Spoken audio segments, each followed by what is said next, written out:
Кайрадан салам достор, сиздер менен окутуу. Бул биздин elementary билдиргенибиздин экинчи сабагы таандык эс мүчөсү тууралуу сабагыбыз. Сабакка кош келдиңиздер. Анда биз баштайлы. Эсиңиздерде болсо, буга чейинки сабакта биз сиздер менен таандык ата тооштор менен таанышканбыз. Алардын жардамы аркылуу таандык маанини билдирип, бирөөгө бир нерсенин тиешелүү экенин айтканды үйрөнгөнбүз. Мисалы, анын китеби кызыл деп айтыш үчүн her book is red деп айтат экенбиз, Ал эми кызыл китеп аныкы деп айтыш үчүн red book is hers деп айтат экенбиз. Ата тооштордун таандык формалары менен таанышканбыз. Сабакты кайталоо үчүн өткөн сабактарды көрсөңүздөр болот.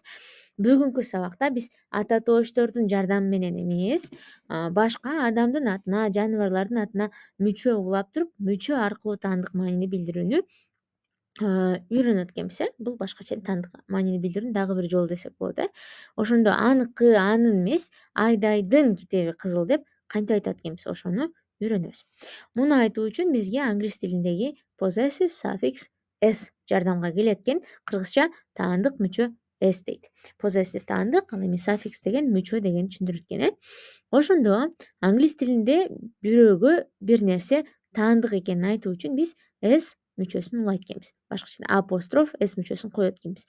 Бул мүчө кыргыз тилиндеги н жана н мүчөлөрүнө барабар десек болот экен. Ошондо бул Айдайдын калеми деп айтыш үчүн биз this is Айдай's pen деп айтат экенбиз. Айдайдан кийин апостроф s мүчөсү коюлду.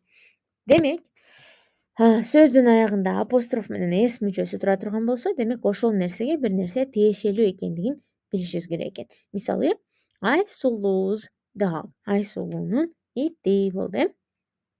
Буга чейин бир-эки жолу апостроф деген белги жөнүндө сөз кылдык. Ал эмне деген белги экен? Бул белги бизге сөз менен таандык мүчөнү ажыратып турганга жардам берет экен. Өйдөгө коюлган үтүр деп дагы билсек болот. Мисалы, Мадинаныкы деп айтыш үчүн биз Мадинас деп айтып коет экенбиз. Эмне үчүн бул жерге апостроф белгиси коюлат мүчөнүн астында деп атсаңыздар, азыр айтып беребиз. Көрсө, англис тилинде s мүчөсүнүн дагы башка аткарган кызматтары бар экен. Мисалы, кээ бир учурда англис тилиндеги s көптүк санды билдириши мүмкүн. Зата тооштун көп жаз экенин билдирип турат. Мисалы, башкача айтканда, телефондор деп айткыбыз келсе, phones деп айтат экенбиз. Phone деген аягына s мүчөсү уланды. Дагы бир аткарган кызматтардын бири бул үчүнчү жакты көрсөтүү экен. Эгерде s мүчөсү этиштин аягына уланса, мисалы, Айлин жазат деп айтыш үчүн Айлин writes деп айтат экенбиз. Үчүнчү жакта кыймыл аракетти көрсөттү. Дагы бир мисал, Айбек уну айдайт деп айткыбыз келсе, Айбек drives деп айтат экенбиз. Дал ошол башка аткарган кызматтарынан айырмалаш үчүн таандык маанидеги s мүчөсүн коюп атканда, аны биз апостроф менен мынтип үстүнөн ажыратып коет экенбиз. Ошондо Акберметтин көздөрү деп айткыбыз келсе, биз Акбермет's eyes деп айтат экенбиз. Эгерде түшүнүктүү болсо, мисалдарды карап дагы бышыктап алалы. Кеттик. It is my father's car. Бул атамдын унаасы дейт. This is Bucket's bag. Бул Бакыттын баштыгы дейт. Дагы бир-эки мисал. My mom's bread. Апамдын наны. Kyrgyzstan's mountains. Кыргызстандын тоолору дейт. Азаматсыздар, өз алдынча дагы мисалдарды аткарып көнүгүп алсаңыздар болот. Биз болсо сабактан ары улантабыз. Сиздерде мүмкүн суроо пайда болду. Көптүк сандагы сөздөр аягында ансыз деле s мүчөсү менен турса, аларды таандык мааниде кантип айтабыз?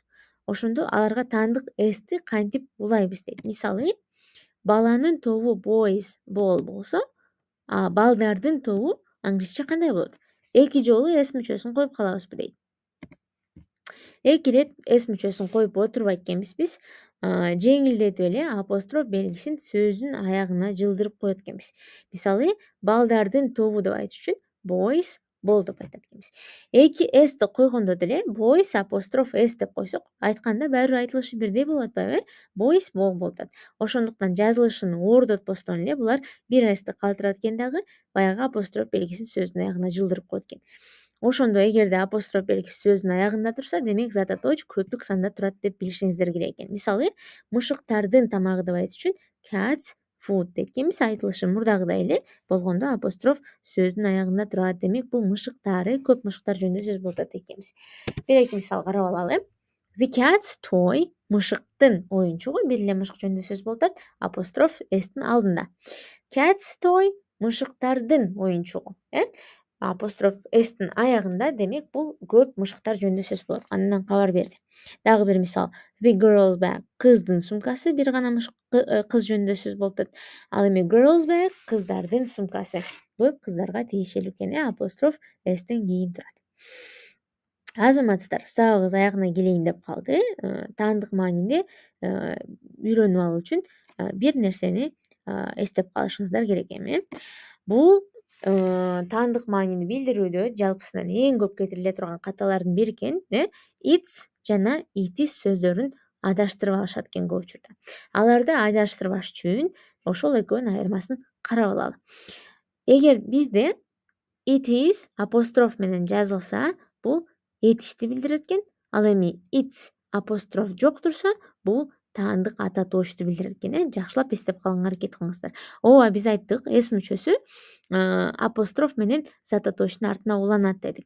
Бирок эгерде it апостроф s болуп турса, сиздер буну этиш деп жатташыңыздар керек экен. Себеп дегенде бул it is баягы to be этишинин үчүнчү жакта формасы бар го.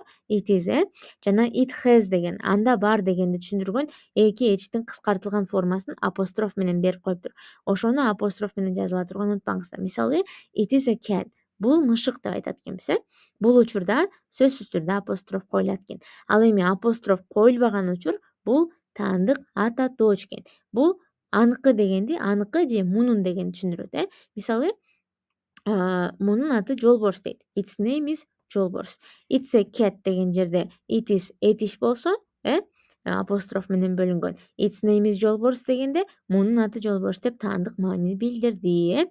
Бул экөөнү адаштырбаганга аракет кылыңыздар. Апостроф турса этиш деп билиңиздер, апостроф жок болсо таандык ата тооч экенин билишиңиздер керек экен. Жазууда жана ката кетирбегенге жардам берет экен. Азаматсыздар, ушуну менен сабагыбыз аяктады. Кийинки сабакта бул эки сабакта алган маалыматты бышыктоо үчүн көнүгүүлөрдү аткарабыз. Бул арада биздин социалдык тармактарга катталып, колдонмобузду жүктөп, дагы кошумча тест көнүгүүлөр менен англис тилиңиздерди жакшыртсаңыздар болот. Кийинки сабактарда жолугушканча.